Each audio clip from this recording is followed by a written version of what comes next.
My name is Amani Al-Rashid. I want to tell you something that still makes my hands shake when I think about it, even now, years later, sitting somewhere safe with a cup of tea going cold beside me.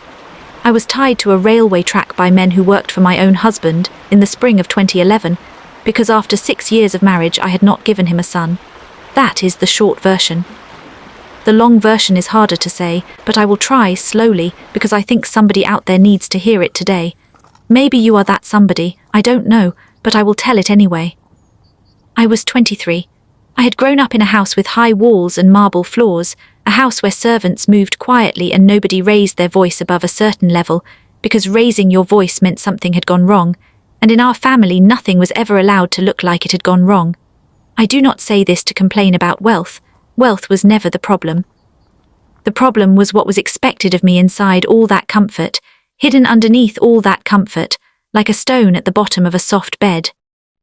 A wife in the world I came from was measured mostly by one thing, not her character, not her kindness, not even her beauty, not really, not after the wedding was over. She was measured by whether she could give her husband sons. I married a man from an old and respected family, a man with land and oil interests and a name that opened doors before he even said a word. Everyone told me I was fortunate. For a while I believed them. I remember the wedding itself, gold thread on my dress, hundreds of guests, my mother crying tears that I thought back then were tears of joy. I understand now they may have been something else too. Maybe she already knew what that world could do to a woman. Then the years passed and no child came. I want to be honest here because honesty is the only thing I have left that nobody can take from me. I went to doctors. I went to more doctors. I drank the tea the old women brought me, the bitter kind that was supposed to open something inside my body. I fasted extra days. I prayed until my knees ached on the prayer mat. Nothing was wrong with me, the doctors kept saying, nothing they could find, no sickness, no defect. But somehow, in that house, an answer of nothing is wrong was worse than an answer of something is wrong, because it meant there was no explanation to hide behind. It meant the blame had nowhere else to go except onto me. My husband, Faisal, changed slowly, the way a room grows cold slowly without you noticing until you are already shivering. First it was small things, he stopped asking about my day. Then he stopped sitting near me at dinner. Then one evening I heard him on the phone with his mother, and he used a word I will not forget. He called me the empty one. Not my name, the empty one. I want to pause here and just say, if you have ever been reduced to one part of yourself, one failure, one thing you could not control, you already understand what that does to a person's spirit. It does not just hurt your feelings. It hollows you out from the inside little by little, until you start believing the label yourself. I remember standing in front of my mirror one night, maybe in the 3rd year of our marriage, just looking at my own reflection for a long time, trying to find whatever it was that was supposedly broken inside me. I could not see it, but I still believed it was there somewhere, hidden where no doctor could find it. By the 4th year, his family had started bringing other women around, young women, women whose mothers had many children. They would sit across from me at family gatherings, and everyone would smile, and I would smile too because that is what you learn to do. You learn to smile with your mouth while something inside you is quietly dying. I remember one dinner in particular, a cousin's engagement, where an aunt leaned close to me and said, not unkindly, almost gently, that perhaps it was time I stepped aside so Faisal could find peace. She said it like she was doing me a favor. I nodded and excused myself to the bathroom, where I sat on the tile floor for almost 20 minutes just breathing. There were smaller cruelties too, the kind that are hard to explain to someone who has never lived them. My name slowly disappeared from conversations. People began referring to me as Faisal's wife, and then later, simply as the wife, as though even that connection was becoming uncertain. Old women were brought to pray over me, to burn incense near my bed, to tie small red threads around my wrists that were supposed to loosen whatever spiritual blockage was keeping children away. I let them do it. I did not believe it would work, but I also did not have the strength anymore to refuse anything. Then came the night that changed everything. Faisal told me we were taking a drive. I remember I almost didn't go. I had a strange feeling, a heaviness in my chest that I could not explain. But you do not say no to your husband in that world, not without consequences worse than whatever you are avoiding. So I went. We drove for almost an hour, out past the edge of the city, out to where the streetlights stop, and the desert just opens up flat and dark in every direction. I remember watching the lights of the city shrink in the side mirror, and thinking, without knowing why, that I might be seeing them for the last time. There was a railway line out there, one that carried freight trains between two industrial towns. I did not know that yet. I only knew the car stopped, and two men I recognized as workers on my father-in-law's property got out, and neither of them would look at me. I will not describe every detail of what happened next, because some of it is still hard for me to put into words even after all this time. What I will say is this: they pulled me from the car. They tied my wrists with a rope so tight I could feel my pulse pounding against it. They walked me toward the tracks, and I remember thinking almost calmly in a strange faraway way, this cannot be real, this is not really happening to me. I remember the sand was still warm from the day, even though the air had already turned cold, and I remember thinking that was a strange thing to notice, in that moment of all things. Faisal stood over me before he left. He did not shout. That was the frightening part, how quiet he was. He said that a woman who could not give him a future did not deserve one of her own. Then he turned and walked back to the car, and the car drove away, and the sound of the engine faded until there was nothing left but wind. I lay there on the cold steel with the rope cutting into my skin, and I want to tell you honestly, I prayed every prayer I knew. I recited verses I had memorized since I was a small girl, and none of it made the fear go away. None of it stopped my whole body from shaking.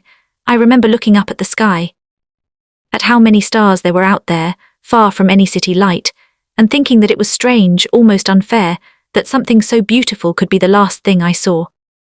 Then far off I heard it, a low sound almost like a groan under the earth. The rail beneath my back started to hum, gently at first and then stronger. I understood what it was before my mind wanted to admit it: a train. I pulled against the rope until my wrists bled. I screamed until my throat gave out. Nothing, no one, just the desert and the sound growing louder and the horn cutting through the night like something tearing straight through the middle of me. In that moment, something in me let go of every formal prayer I knew, and what came out instead was just a plain, desperate whisper. God, if you are real, please, please don't let this be the end of me. And then I don't know exactly how to explain what happened next, except to say the whole night seemed to change texture. The wind that had been blowing across the sand just stopped all at once, like someone had closed a window somewhere. And there was a light, not the train's light, something else, something warm, something that did not blind me even though it filled the whole sky above the tracks. I saw a figure standing near me. I want to be careful with my words here, because I don't want to make it sound more dramatic than it was. It was quiet, actually very quiet and very gentle. I felt more than heard, a calm settle into my chest, a reassurance that I was not going to die there. He showed me, without needing to say very much at all, that he had seen every tear I had ever cried alone in that house. He let me understand, somehow deep inside, that I was not what they said I was, not empty, not cursed, not a failure. The rope around my wrist simply came apart. I do not know how else to say it. It did not feel cut, and it did not feel untied, it just released, like it had never really been able to hold me at all. I rolled off the tracks seconds before the train roared past, and the wind from it nearly knocked the breath out of me a second time. I remember lying there afterward in the sand, just breathing, tasting dust on my tongue, my whole body trembling in a way I had never felt before, not from fear this time, but from something closer to wonder.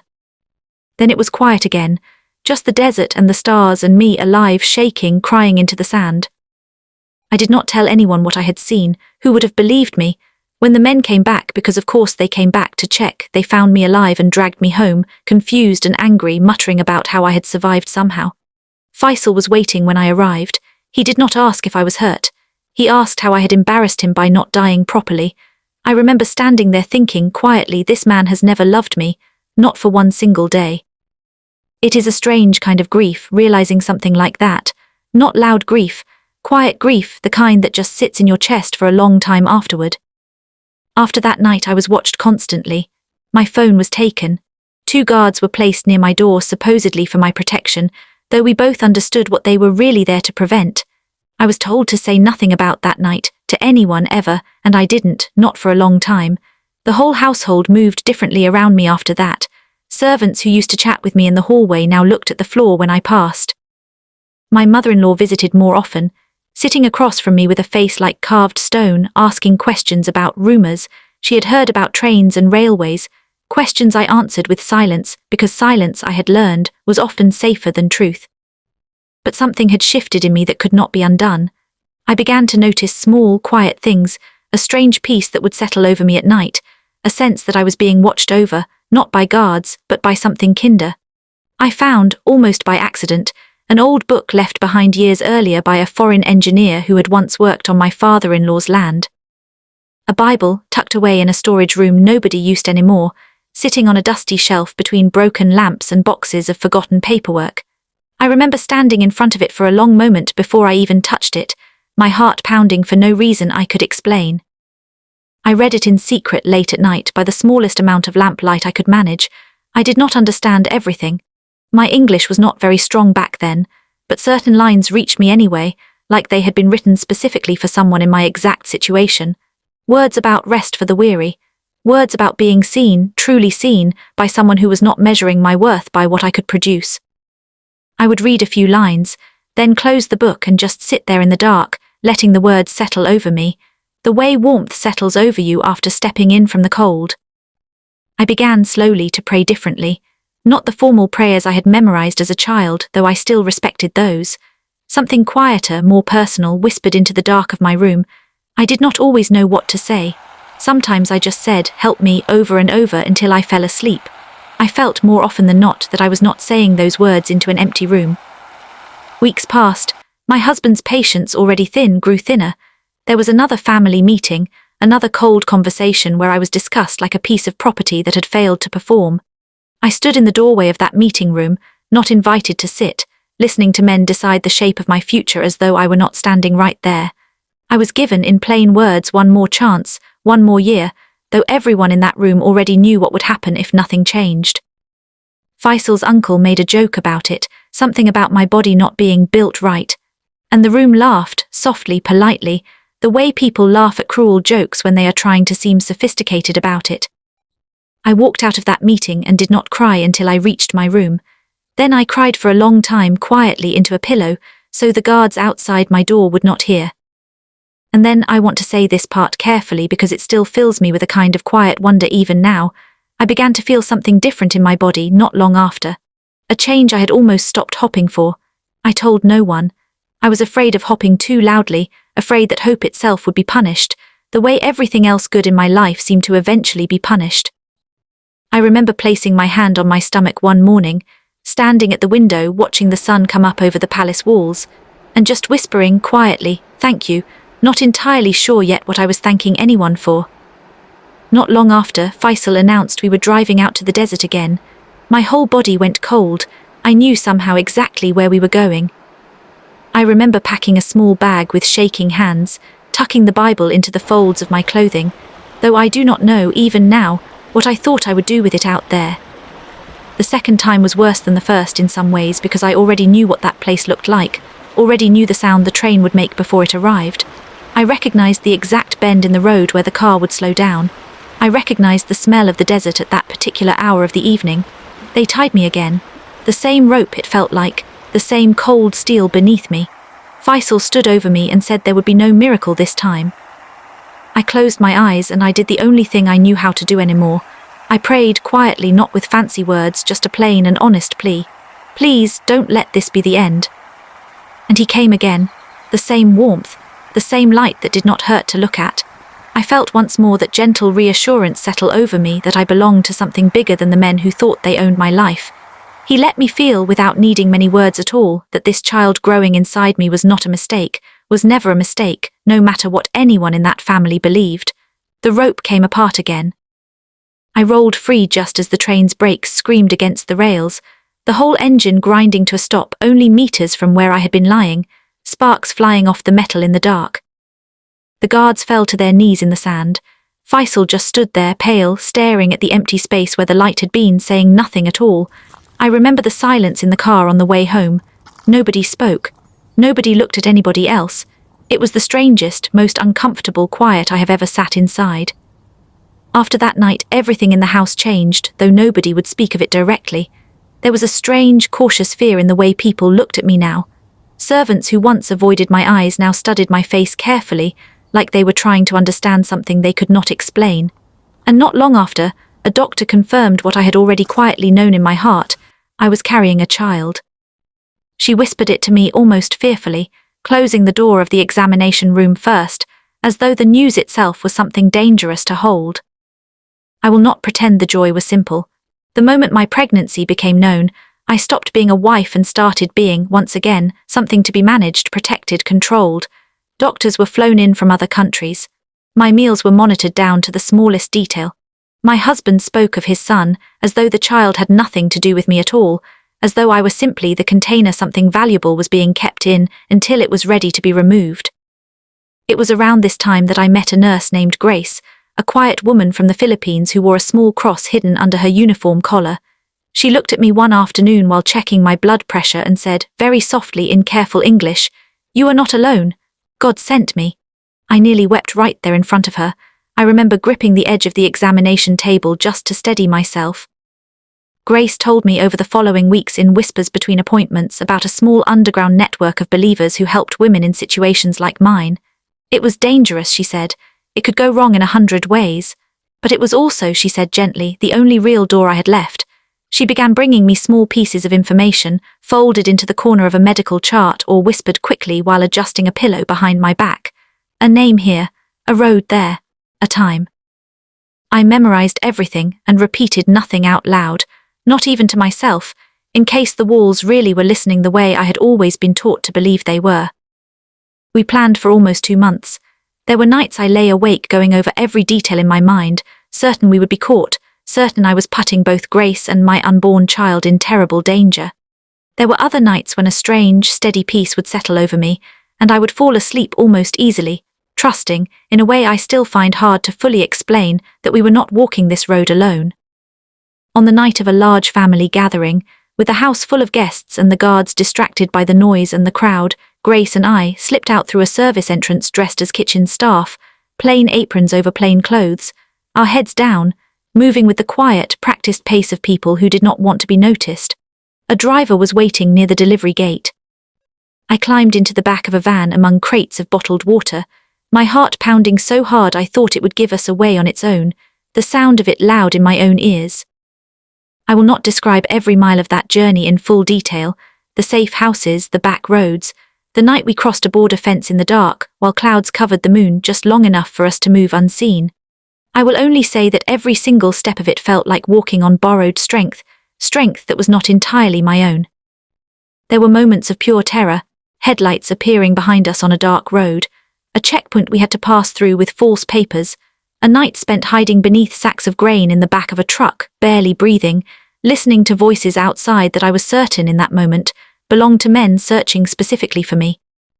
There was a house near the border where an older Christian family took us in for 2 nights, feeding us warm bread, wrapping blankets around my shoulders, praying over my stomach with their hands resting gently there, as though blessing something precious they had only just been given the privilege of protecting. The father of that house looked at me before we left and said, quietly, that once I crossed, I would not be able to return. I remember nodding and telling him honestly that I had already left long before that night, somewhere deep inside myself. We made it across. I still find it hard to explain exactly how, except to say that I do not believe it was luck. I remember collapsing in the sand on the other side of that border fence, my hands scraped and bleeding from the wire, Grace beside me laughing and crying at the same time, both of us too exhausted to do anything but hold each other in the dark and whisper thank you, thank you, thank you into the night. My son was born several months later, in a small clinic far from that old house, with no guards outside the door and no gold-covered bassinet waiting for him. Just a plain room, the sound of rain outside, and a handful of women holding my hands and praying quietly in different languages, Arabic and Tagalog and English all blending together into something that felt strangely like one single language of comfort. I named him Elias. It means my God is the Lord, and I chose it as a small, permanent reminder of everything that had brought us both to that room, alive. I remember the moment they placed him on my chest, still warm, still curled tight, his small fist pressed against my collarbone. I looked down at him and felt something break open in me, gently, not painfully, like a door that had been locked for years finally swinging open into light. I whispered to him, very quietly, that he was free, that no one owned him, that his life belonged to something far kinder than the world I had come from. I still think, sometimes, about that first night on the tracks, about the warmth of that light, the way fear seemed to just dissolve in it. I do not have grand words to describe exactly what I experienced. I only know that something real happened to me out there in that desert twice, and that I am not the same woman who once believed her whole worth was tied up in what her body could or could not do. These days I live a quiet life. No guards, no marble floors, no one watching what I eat or who I speak to. I clean my own home, I make my own mistakes. My son runs through our small courtyard chasing pigeons, laughing at nothing in particular, the way children do when they have never once been told their life belongs to someone else.